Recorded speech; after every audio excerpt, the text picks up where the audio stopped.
going to be a cook with me, of course, and I'm going to show you guys how I make crock pot mashed potatoes along with how I cook a whole chicken. So the first thing you're going to need is your Yukon Gold potatoes, washed, peeled, and diced. I prefer to use the Yukon Gold simply because the texture is creamy and they're buttery and the flavor is so good. So you're going to want them cubed or diced to look something like this. That way they're easier to mash. So after you have them to the chunks you like, we're going to season them. So I'm going to go in with the pepper. I am heavy-handed on this because my husband is a pepper lover, y'all. So your girl goes in heavy-handed. Now keep in mind that you can season yours any way you want. Season them to taste.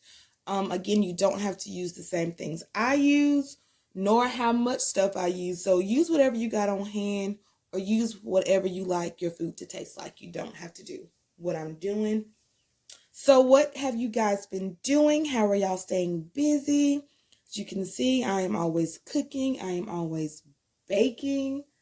So yeah, I had another video planned for you guys, but my face had other plans.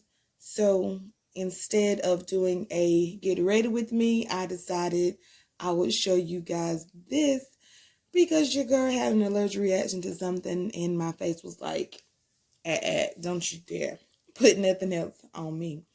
But anyhow, next we're going in with the Lowry's. Again, I know I sound like a broken record, but y'all don't have to season how I season. This is just what I like. And then this is something new that I picked up from Walmart.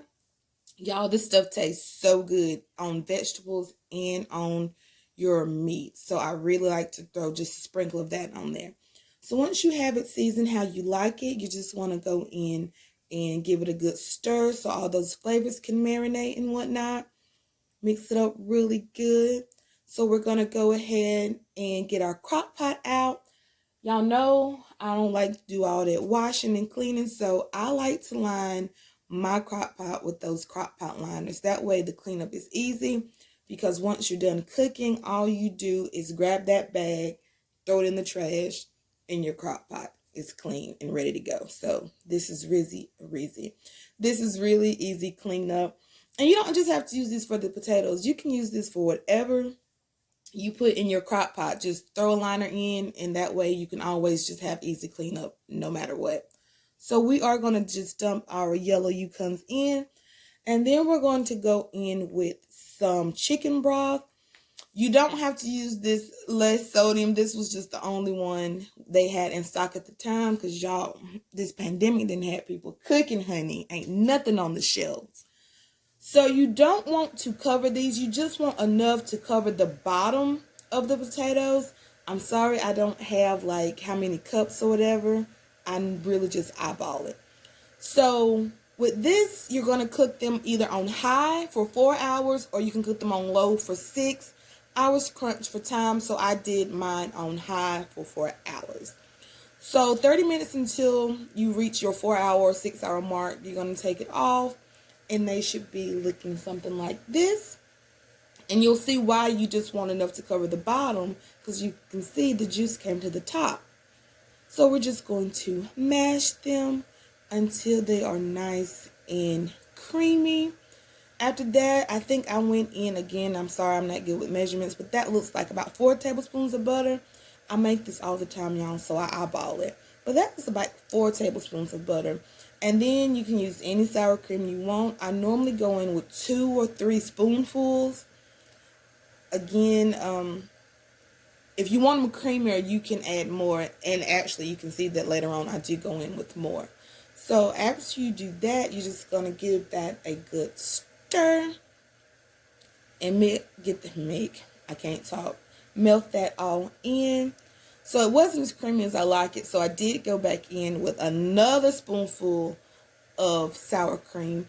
And as you can see, I did leave mine a little chunky because I do like to have those bites or chunks of potato in there. So I didn't mash them super hard.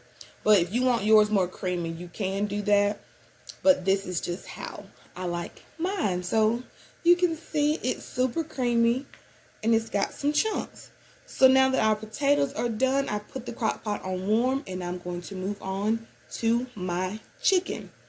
So I've had this whole chicken marinating in the Italian dressing for about a day or two.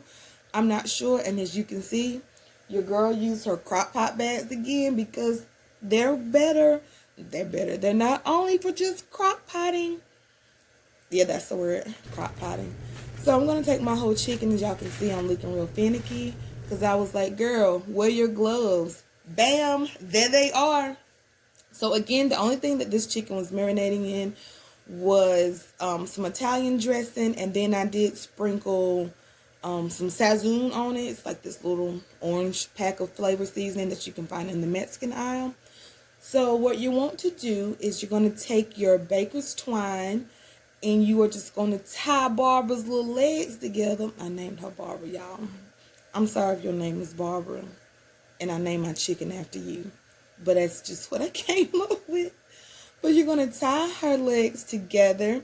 And you could, I'm going to be using my air fryer, but if you guys do not have one of those, you could just put this in an oven and bake it that way and do like a roasted chicken. But I just wanted to use my air fryer because it's so convenient. And y'all, I love rotisserie chicken. Love it. So when I got this air fryer last year, I've been using it like crazy. So once you get that done, you are going to get out your air fryer or put her in the oven, however you prefer to do. I'm doing my air fryer. So this is the Ninja Foodie air fryer, if I'm not mistaken. So I'm just cutting it on right here. This lid right here is just like the fry lid. So I do have to go get the pressure cooker lid. So you're going to put in water at the bottom, as you can see. And then you're going to put your little basket back in. And then you're going to put Barbara in there. And you are going to pressure cook this for 22 minutes. So I'm going to put my pressure cooker lid on. And then I'm going to set the timer to 22 minutes so it can pressure cook. So once it's on, as you can see, it's on high. I hit pressure cook. And then I'm going to hit start after I hit 22 minutes. And so once you do that, you're going to hit start. And so these little lines are going to go around for a couple of minutes until the water is hot and the pressure is building. So once the water is hot and it's got enough pressure in there, that's when my timer is going to kick on and start that 22-minute kickoff. So it does that little dot for a little bit, and then bam, you got enough pressure. The timer is about to pop off, and there she is. So we're going to let that go until it's finished. So once the 22 minutes is over, the pressure is going to release and all that jazz. As you can see right there, I'm just switching the nozzle so that the pressure in the air can come out. Once that is done pressure cooking, look at Barbara, y'all. Look at her. Ooh, she thick. Let me stop. After it's done pressure cooking, you're going to go in with some cooking oil so that the seasoning that you put on there can adhere and cook. So since I seasoned it overnight, the only thing I'm going in here with is this ranch flavor seasoning. It's so good, y'all. I love it. Last time I made this, I did lemon pepper, which was just as good, but this is really good too. And on wings and chicken, like fried chicken, y'all, bomb.com. I love it. So I go heavy-handed in with this, kind of like you would do blackened chicken, you know. So once you do this, you're going to put the other lid on. Bam, like that. So I'm going to air fry it on 400 for 10 minutes. They normally say you can do it for 8 minutes, but I can't even talk. I like my skin extra crispy, so I put mine on 10. Bam, look at them. She ready, y'all. She ready. She gonna be real crispy, just how I like it. And boom, check that out. Voila, magic. She's done. Look at her, y'all. She is crispy. All right, so I'm going to close that lid and I'm going to leave that on warm. My husband had cooked out the night before, so we had some shrimp. I didn't want to go bad. All I did was throw in some garlic some garlic and herb butter, and the shrimp was already seasoned with Old Bay. To my corn, I threw in some butter and some milk because it makes it so sweet and crunchy and delicious. All this stuff was what I had left over from a cookout he did, and I didn't want it to go bad. So this is how your final product will look. This is how I make my whole chicken and crock pot mashed potatoes. Y'all, this chicken was so good and so juicy. Let me know in the comments below if you guys try it. I'll see y'all in my next video. Thank you so much for watching. Bye, y'all.